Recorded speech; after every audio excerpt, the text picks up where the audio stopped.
กับเพื่อน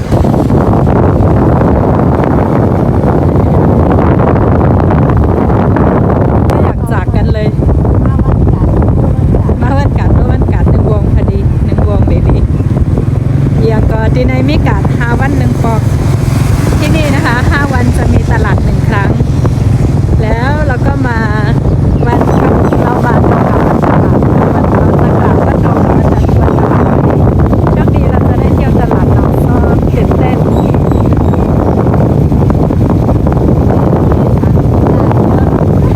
ได้อยู่นะอยากรู้ว่าตลาดที่นี่เป็นยังไงเนี่ยเมื่อก่อนเยอะใช่ไหมเมื่อก่อนเยอะบางคนเขาส่วนมากที่นี่เขาจะเดินนะกันมาเลยผมใจปีใหม่ยัดหรอ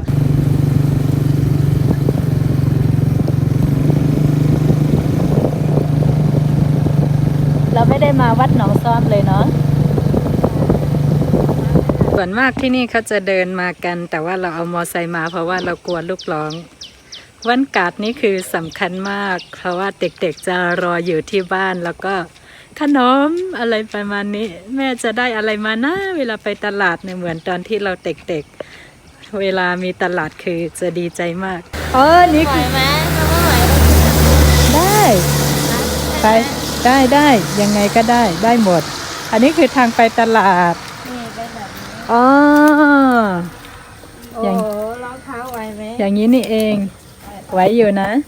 ไหวไหม ไม่เป็นไร มันมีอีกทางไหมถ้าไม่ไหว ได้อยู่ แต่ว่าเราชอบไปที่เกียจไปต่อแล้วมาทางนี้ ได้นี่คือทางไปตลาด ย่องเอาเนาะ เป็นตั้งกากาดหวานเอ้ยหรือปัดเคียบไปป่ะนะ ใช่อันนี้ยังเป็น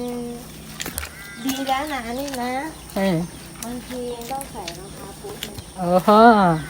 เหมือนบ้านเราเลยเมย์บอกว่าบางทียังต้องใส่รองเท้าบูทมาเลย hiện đây mà cũng sợ sót tin su su in nè nè ตัวค่ะก่อนเด็ดเลยนะค่ะเป็นไม่รู้ก่อนเลย มันไม่ต้องแคส năm phun nữa mình đi cả hư là เขาก็ลืมเตะเนาะ โดนพักแล้ว ฮะ พักแล้ว ก็จริงอ่ะ ลืมไปปกติล่างใส่รองเท้าขาว ให้เราก็ลืม แม่ลูกอ่อนเขาทักก็บอกห้ามโดนน้ำฝนเด็ดขาดเลยนะ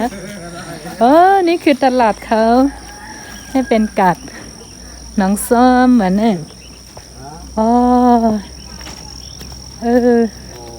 ดีอ่ะมีอะไรบ้างเขามาขายเนยแฮะ ส่วนมากที่นี่ผักคือไม่ต้องซื้อเพราะว่าปลูกกันทุกบ้านอยู่แล้วเนาะเพราะเป็นผักเต็มพวกก็เลยซื้อทำน้ำคาเดปลูกกันกูเฮิรนนี่เป็นเอียงท่านน่ะ xôm ổn ha เนื้อส้มอุ่นแหนมอันนั้นเป็นเอียงค่ะก่อนอันลูกเป็นอันกินไรหลาย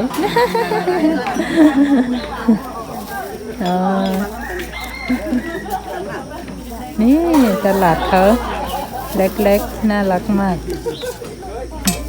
นี่ก็มีประมาณนี้เองมีไม่เยอะเท่าไหร่บ่มีนำกันเนาะ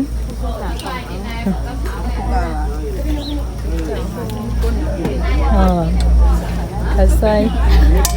ถ้าได้ไปมากินข้าวซอยถั่วพูนี่นะ นี่เอาถั่วพูโค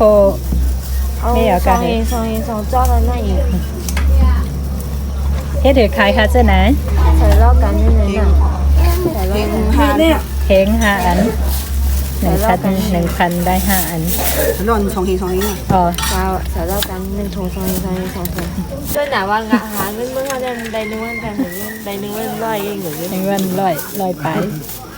ข้างในข้าวซอยหวานกะเฮค่ะเนาะ song hi ha 2 เฮงทางนี้ข้าวซอยชามละ 2,000 จัด那你摸谁就不？我在中国，我在中国发生的，就好像听呐。你看。 นี่ติกาดก็เดมีข้าวซอยโถผู้อ่ะเส้นไหน ค่ะ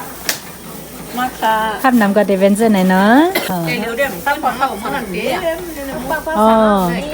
มาเก็บ มาเลี้ยวเดี๋ยวก็ขึ้นค่ะเนาะอ๋อ มาเลยเดี๋ยว เขาไม่ได้มือมันเนี่ย เฮ้ยมาเก็บเอาล่ะในสวนห้องมีครับ พี่เขาบอกว่าเมื่อก่อนตลาดคนจะเยอะมาก แต่ว่าหลังๆมาคนไม่ค่อยมีหลังจากโควิด ทุกคนก็ไปต่างประเทศบ้างนู่นบ้างอะไรประมาณนี้ก็เลยคนไม่ค่อยเยอะเท่าไหร่นะคะ ก้นป้อนน้ำเลยค่ะว่าเพียงก็ย้อนไปว่าหลังไว้ตั้งเป็นโควิดมาแห่ก็บ่มีก้นเยอะค่ะย้อนไปเส้นนั้นเลยกัดก็บ่ขึ้นไหนก็เตมีในกันเนาะเพราะเป็นเมื่อก่อนได้แต่หังลีทนฮะในได้ฮัลโหลกัดวันนี้มีขายแป้มขายกุ้งแผ่แน่เอาใส่เกี๊ยดเห็นเนาะ ไข่แกงเตรียม ใส่เกี๊ยดโอ้ยใส่เกี๊ยดอันไหนนะ เตรียม เออถามไหลค่ะฮะป้า อะไรนะ ถามอะไรเพราะเป็นแป้มจะแนมขายให้เด็กค่ะล่ะ ในเจ็ดเหงไอ้เมีย อ๋อในเจ็ดเหง ในชามเหง อันในสามเหงอ๋อมีข้าวแตกแหงาแหมีกูเมียวค่ะเนาะ จ้า เอ้ส้มค่ะข้างในทำขายยาอ๋อโอ้ยเป็นมีเซกอ่ะนี่น่ะคิดเขาขายมุกแฮโถลินแฮ หน่อย หนอแฮโอ้ ให้กินนั่นหน่อย มันกินอะไร อ๋อ นะ มันกินอะไรเพื่อน โถลินให้เด็กขายค่ะ หวานเหงไหมคะ หวานเฮงเอาหวานค่ะ สั่งแล้ว แหนมเฮขาย แม่ลูกไงก็อะไรค่ะหนึ่งเหงก็อะไรสองเหงก็อะไร เม็ดเดียวค่ะ สั่งไว้หนึ่งเหง อันนี้คือบุกมุกภาษาไทยเรียกว่าบุกอะไรนี่แหละนี่หอมมากเลยเนาะยังร้อนๆอยู่เลยอะอันนี้ก็จะเป็นหน่ออันนี้ซ้ำเป็นหน่อมุกโถลิน ซึ่งนันนะคิดเด็กอะ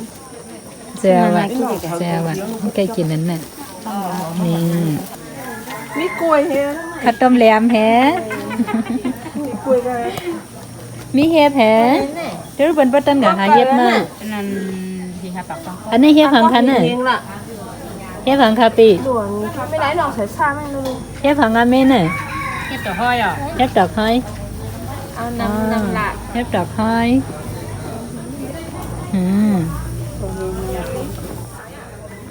โอ้มีข้าวกับน้ำปูเปิ้นห้องหยังก็ข้าวกับอมปูเนี่ย อันไหนเหนียวไหน โอ้เงาเว้ยเน่ยตั้งในเปิ้นห้องหยังไหม เลี้ยง เขาเขียนแรงตั้งเขาห้องข้าวกับอมปูอ่ะ กับน้ำปูเนี่ย เอาข้าวกับน้ำปูใจค่ะ แล้ววัวว้าวเขาเขียนเลี้ยงเลย ลือโชว์หน่อยข้าวกับเอ้ย กล้วย ผมเลยกินว่าหึงเอาว่าจิ้มอะไรหน่อยคะฮันน่ะ จิ้มอะไรอ่ะจิ้มอะไร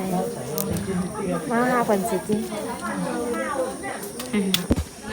ข้าวกับอมปูเนี่ยว่ะข้าวกับน้ำปูก็ว่าอะไรจะสีแดงข้าวโพดสีแดงไม่เคยทานมา ตั้งแต่เราเด็กๆไม่เห็นนานแล้วแต่เมื่อเล็กพันถึงเนี่ยเนาะ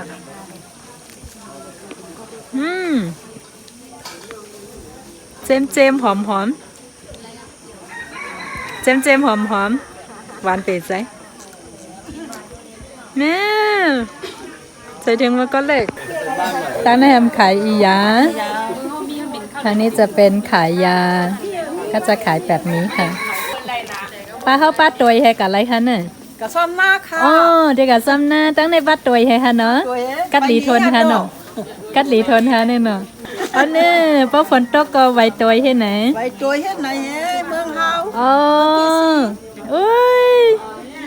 นี่ลิหักนามาขยันปอปุ่งกั้มปีค่ะเด็กกับซ้ำหน้าเนี่ยค่ะวันนี้ไว้ตัวเส้นไหนแฮโอ้ โอ้ไว้ตัวเรียกว่าโปนี่ก็ไหน โอ้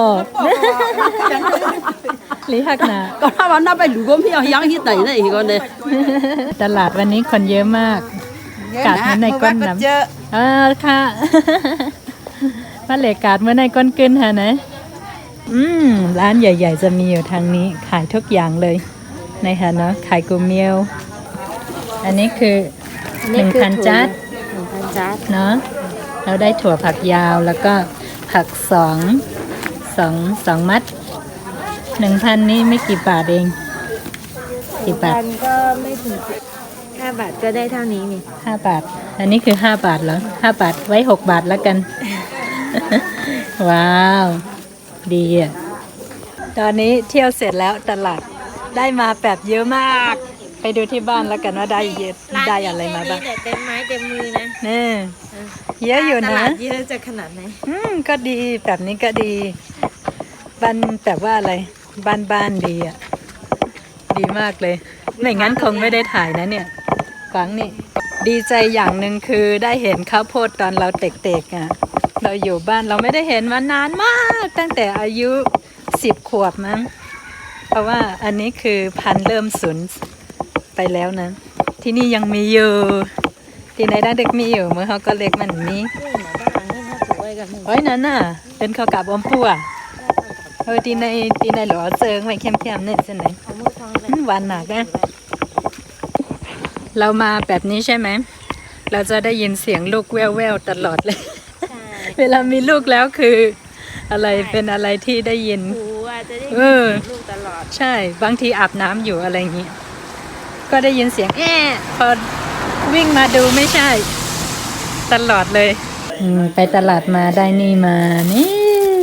ไอ้เจ้าไหนมาข้าวต้มแหลมหวานเจ้าไหนอร่อย